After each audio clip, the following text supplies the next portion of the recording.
28/2/2026 இன்றைய உலக அரசியலில் மிகவும் பதற்றமான ஒரு பிராந்தியமாக மத்திய கிழக்கு விளங்குகின்றது. இங்கு பல தசாப்தங்களாக நிலவி வரும் மோதல்களில் மிக முக்கியமானது இஸ்ரேல் அமெரிக்க கூட்டணிக்கும் ஈரானுக்கும் இடையிலான பனிப்போராகும்.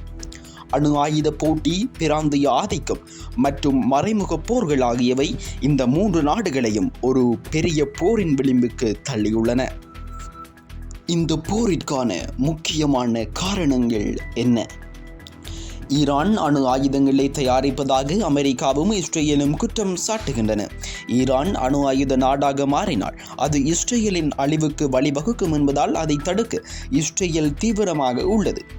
மறைமுக போர்கள் என்ன?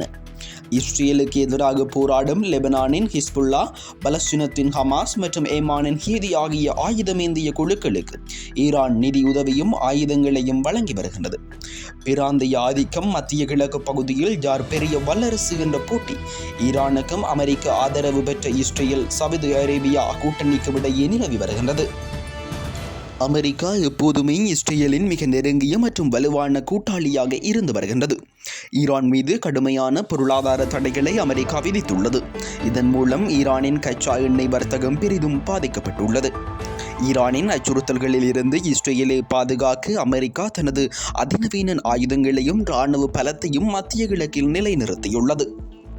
பல ஆண்டுகளாக நிழல் யுத்தமாக இருந்த இந்த மோதல் சமீபத்திய ஆண்டுகளில் நேரடி தாக்குதலாக மாறியுள்ளது. குறிப்பிடத்தக்க திருப்பு முனை, ஈரான் தனது அணு விஞ்ஞானிகள் மற்றும் இராணுவ தளபதிகள் மீதான தாக்குதலுக்கு பதிலடியாக இஸ்ரேல் மீது நேரடி ஏவுகணை மற்றும் ட்ரோன் தாக்குதல்களை நடத்தியது. இதற்கு இஸ்ரேலும் கடுமையான பதிலடி கொடுத்து வருகின்றது. இந்த போரின் உலகளாவிய தாக்கங்கள் என்ன?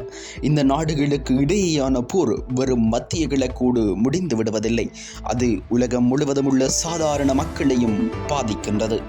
உலகிற்கு தேவையான கச்சா எண்ணெயில் பெரும்பகுதி மத்திய கிழக்கிலிருந்தே வருகிறது.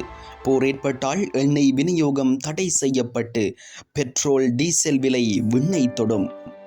எரிபொருள் விலை உயர்ந்தால் கப்பல் மற்றும் விமான போக்குவரத்து செலவுகள் அதிகரித்து அனைத்து அத்தியாவசிய பொருட்களின் விலையும் உயரும்.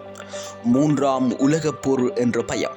அமெரிக்கா, இஸ்ரேல் ஒரு பக்கமும், அவர்களுக்கு எதிராக ஈரான் மற்றும் அதற்கு ஆதரவாக ரஷ்யா, சீனா போன்ற நாடுகள் அணிவகுத்து அது உலகப் போராக மாற வாய்ப்புள்ளது.